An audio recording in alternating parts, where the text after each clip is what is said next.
नमस्कार साथियों, आप सबका पुनः स्वागत है श्रद्धा एस्ट्रो ज्योतिष में। तो आज हम लोग भगवत गीता में आगे पढ़ने वाले हैं अध्याय 2 श्लोक संख्या 5। इसके अर्थ को जानेंगे। क्या ये गूढ़ रहस्य इसके अंदर छुपा हुआ है? क्षत्रिय जो अपने आप को क्षत्रिय कह रहा है, वॉरियर, उसके लिए क्या क्या धर्म बताया गया है और किस प्रकार का जब धर्म का दोराहा आता है तो किसको अपने को चुनना चाहिए। यहाँ पर ये विचारधारा जो है, ये जो श्लोक संख्या 5 है, इसके ये विचार अर्जुन के हैं और एक योद्धा के लिए, एक क्षत्रिय के लिए कभी भी अपने युद्ध को त्यागना या भिक्षावृत्ति सदैव त्याज्य बताई गई है, त्याग देने वाली बताई गई है, उसको उसका अनुसरण नहीं करना चाहिए। वो कहने को क्षत्रिय है तो वो कहते हैं उसके लिए मर जाना ज्यादा श्रेयस्कर है बजाय कि किसी युद्ध क्षेत्र से भाग जाना। लेकिन किस कारण से जो अर्जुन है उसने इस बात को स्वीकार किया है और आगे चलकर उसको समझ में आएगा कि ये जो मेरी मनोवृत्ति है वो सिर्फ मेरा मोह के कारण, जो मेरे मन में मोह उत्पन्न हुआ है उस कारण से वो अधर्म है। वास्तव में वो जिसको वो धर्म मान रहा है ऐसा नहीं है। इसलिए इन महानुभाव गुरुजनों को ना मारकर, ऐसा मन में किसके आ रहा है? अर्जुन के। और यहां पर अर्जुन एक प्रकार से हम सबके मन में चलने वाले धर्म संकट को रिप्रेजेंट कर रहा है।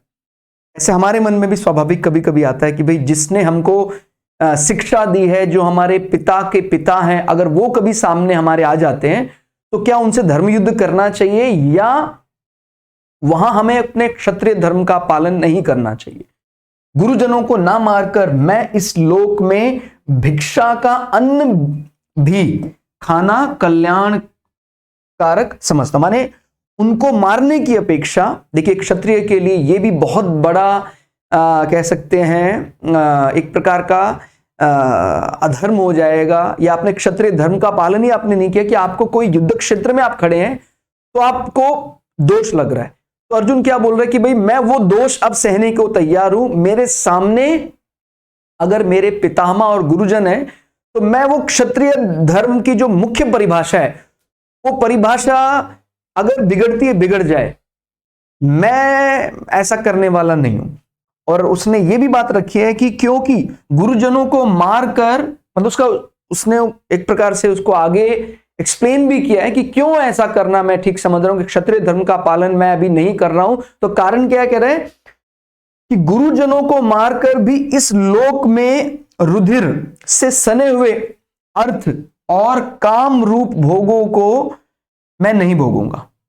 मतलब यहां पर एक बात और समझ में आती है कि अर्जुन ने जिस प्रकार से उत्तर दिया है तो ऐसा लगता है अर्जुन को कि भगवान श्री कृष्ण उसको जो युद्ध के लिए प्रेरणा दे रहे हैं वो खाली इसलिए कि भी तुझे राज का भोग मिल जाएगा, वो राज्य तेरा हो जाएगा। लेकिन भगवान तो सिर्फ राज्य तक सीमित नहीं है। वो ठीक है संसार का भोग जीतने के बाद उनको मिलेगा, लेकिन भगवान ने उस मनोवृत्ति से प्रभावित होकर उसको ये आज्ञा नहीं दी कि भाई आपको युद्ध लड़ना ही चाहिए। क्योंकि इससे पहले वाले श्लोकों का जब आप अर्थ देखेंगे तब आप और बेहतर ढंग से रिलेट कर पाएंगे कि वो किस प्रकार से अर्जुन ने यहां ये बात रखी है।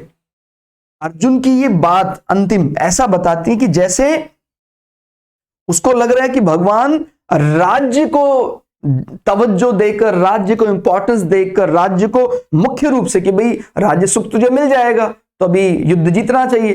तो फिर इस कारण से अर्जुन ने वो पीछे ये बात भी रख दी कि भाई मैं अगर ये रुधिर यानी रक्त सने हुए मेरे दादा और मेरे गुरुओं के रक्त के सने अगर मैं राज्य का उपभोग भी करूंगा तो मैं तृप्त या सुखी नहीं रह पाऊंगा। जबकि भगवान उसको राज्य के लिए युद्ध करने के लिए नहीं कह रहे हैं।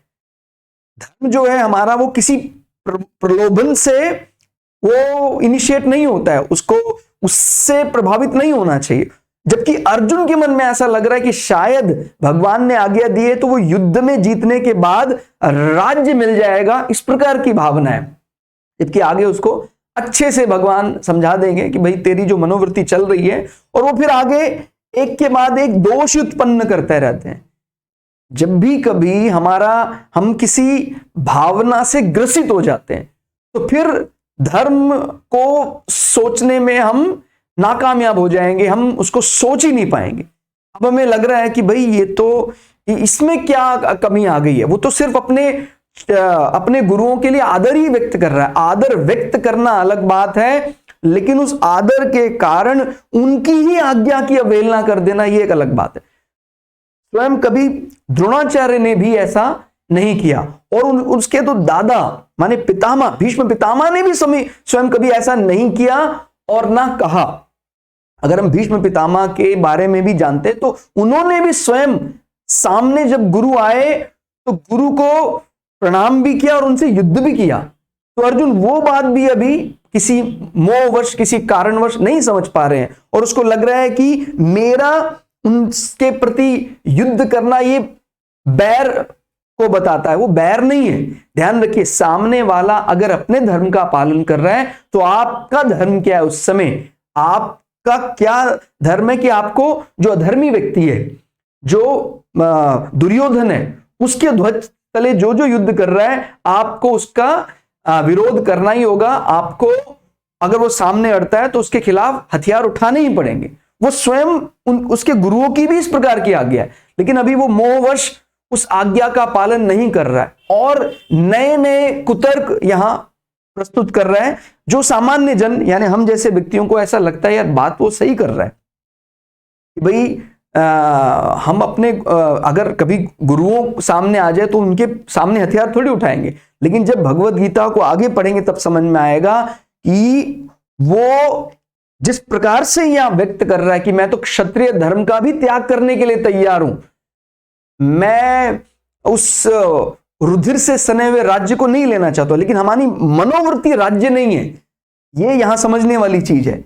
जिसको भी कभी इस प्रकार का धर्म संकट आता है कि भाई मैंने ठीक नहीं किया अपने लोगों के साथ, मैं कोई अधिकारी हूं, मैं किसी आजकल के जो प्रोफेशन की बात करते हैं आधुनिक काल में, मैं किसी पुलिस विभाग में हूं, कोई वकील हूं, कोई इस प्रकार का आईएएस अधिकारी हूं, एसडीएम या डीसी हूं, मुझे कोई ऐसा प्लानिंग बनाने के लिए क्या कहा गया राष्ट्र हित के लिए, और मेरे मन में आ रहा है कि नहीं, मेरी इस प्लानिंग से, मेरे इस कार्य से मेरे जो गुरु हैं जिन्होंने मुझे शिक्षा दी है उनका थोड़ा अहित हो सकता है, तो मैं वो प्लानिंग बदल दूं क्या? जबकि अगर आपका जो अपना गुरु है उससे भी पूछेंगे तो वो यही बोलेंगे कि नहीं, आप सिर्फ मेरे कारण, क्योंकि मैंने तो आपको यही सिखाया है कि सिर्फ किसी के निजी स्वार्थ के लिए आपको अपना धर्म नहीं त्यागना है कि भाई मुझे ऐसा कुछ हो सकता है। भाई आप सभी के लिए कर रहे हैं तो उसके जो गुरु होंगे, उसके जो मेंटर होंगे, उसके जो शिक्षक होंगे, वो तो बड़े प्रसन्न हो जाएंगे कि आपकी नीति के कारण सबको फायदा हुआ, मुझे अपनी जगह रिलोकेट करनी पड़ी, मुझे थोड़ा सा असुविधा भी हुई, तो उससे कोई समस्या नहीं है। तो ये हमें आज के पक्ष में सीखना है, क्योंकि आज कोई बॉ एंड एरो, कोई धनुष बाण का ऐसा कोई आज प्रचलन में नहीं है। तो वो किस परिस्थिति में कहां लागू करना है वो अपने को पता होना चाहिए कि भाई जब कभी आपके सामने भी, आपके समक्ष भी आपके गुरु, आपके पिता के पिता इस प्रकार के आते हैं और आपको कोई राष्ट्र हित में निर्णय लेना, आप कोई जज हैं, वकील हैं, कोई आपको धर्म का, राष्ट्र धर्म का पालन करना है,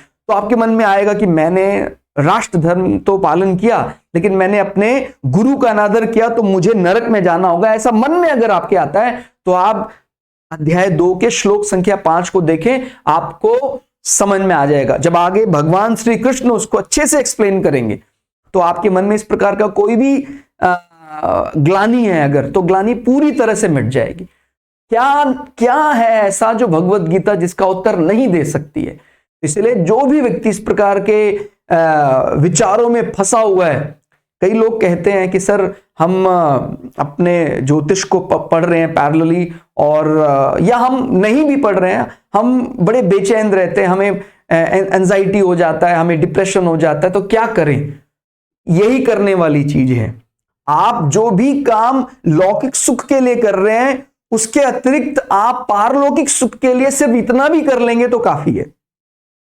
क्योंकि यही हमें बताएगा कि सही मार्ग क्या है। तो उससे आपके मन में जो अतृप्तियां हैं कि यार मैंने गलत किया, और जब आपको यही शास्त्र बता दे कि नहीं गलत नहीं है वो सही है, तो आप एकदम तृप्त हो जाएंगे। जो आपकी रात की नींद उड़ी हुई थी कि मैंने उसको धोखा दिया, पता लगा शास्त्र बता रहा है कि नहीं, विधर्मी के साथ अगर आपने कुछ उसको छल किया है, विधर्मी के साथ छल करना छल नहीं कहलाता है, क्योंकि अगर आप विधर्मी के साथ छल नहीं करेंगे तो वो विधर्मी धर्म का समूल नाश कर देगा। इसलिए उस विधर्मी को जीतने के लिए अगर आपने कभी छल बल का भी प्रयोग किया है, वो बुरा नहीं माना जाएगा।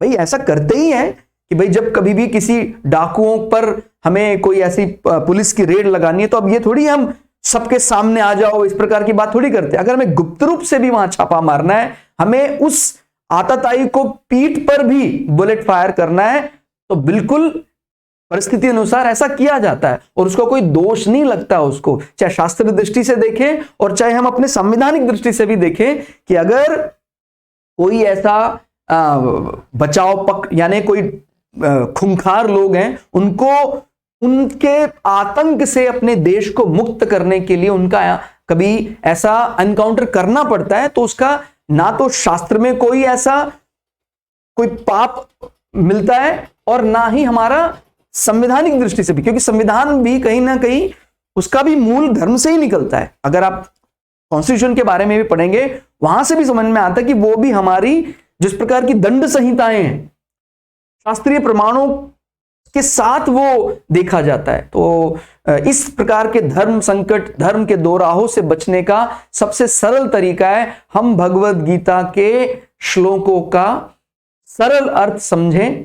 क्योंकि देखिए हम कई दफा ऐसा भी मन में आता है कि जैसे मेरा सुपुत्र है, वो भगवद गीता के श्लोकों को अच्छे से जानता है, तो कई बार हमारे मन में आता है कि खाली श्लोकों को ही बांच दिया जाए, श्लोकों को पढ़ दिया जाए, लेकिन फिर बाद में ये ध्यान आता है कि कितने लोग हैं जो श्लोकों का अर्थ सीधा समझ पाएंगे। तो इसलिए श्लोक को हमने रखा है, लेकिन इसका अर्थ ही अभी ज्यादा महत्वपूर्ण है। बाकी अगर आप लोगों को ऐसा लगेगा कि नहीं भगवद गीता को बढ़िया सिलसिलेवार ढंग से संस्कृत में भी गाना चाहिए, तो आगे हम कोशिश करेंगे कि हमारा सुपुत्र पार्थ है, उसने गुरुकुल में रहकर अध्ययन किया है, वो आगे आप लोगों को वो एक्सप्लेन करेगा और जो संस्कृत का जो मूल भगवद गीता के श्लोक है वो आप लोगों के सामने रखेगा। लेकिन जन सामान्य के लिए अभी हमने मुख्य रूप से इसके अर्थ को ध्यान में रखा है। तो आपको ये बात समझ में आ गई होगी कि इस श्लोक का सही निचोड़ या सही गिस्ट क्या है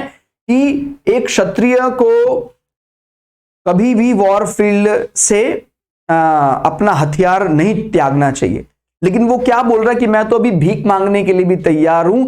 ऐसा कुछ परिस्थितियों में धर्म ग्रंथों में या महापुरुषों ने किया भी है, लेकिन यहां पर जो अर्जुन ने विचार रखा है वो भगवान सिरे से खारिज कर देंगे आगे कि भाई नहीं, ये जो आपने बताया कि भाई ये आपके गुरु हैं इसलिए उनको हम ही छोड़ देंगे, ऐसा नहीं। छोड़ देंगे मतलब हम कोई उनके जानी दुश्मन के रूप में युद्ध नहीं कर रहे हैं, हम तो धर्म की जय के लिए युद्ध कर रहे हैं।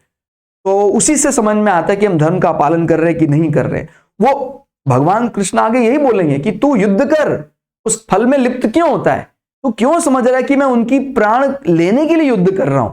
मैं तो दुर्योधन के तले जो उनके ध्वज तले युद्ध कर रहे हैं उसको दुर्योधन का ही संरक्षक मानकर उनके प्रति कोई दुर्भावना से या द्वेष से युद्ध नहीं कर रहा हूं। खाली दुर्योधन क्योंकि अधर्म का प्रतीक है, यहां उसके पक्ष में जो है उसके खिलाफ मैं हथियार उठा रहा हूं। इस प्रकार से युद्ध करेगा तो तुझे कोई इस प्रकार का दोष लगने वाला नहीं है। तो आज के श्लोक अर्थ में फिलहाल इतना ही। आपको ये अर्थ कितना समझ में आया वो आप लोगों के कमेंट, आप लोगों के लाइक से पता लगेगा हमें, और हमारा मनोबल बढ़ जाता है जब आप कमेंट लाइक करते हैं। तो दोनों ही चैनल श्रद्धा एस्ट्रो ज्योतिष और सनत वाजपेयी में हम पैरेलली ये जो वीडियो है अपलोड कर रहे हैं, वो प्लेलिस्ट आपको मिल जाएगी। तो आपको किस प्रकार का लग रहा है, आप अपना सुझाव, अपने कमेंट हमें लगातार देते रहे। मिलते हैं अगली वीडियो में, तब तक के लिए जय श्री भगु पराशरा, जय श्री शुक्राचार्य, नमस्कार।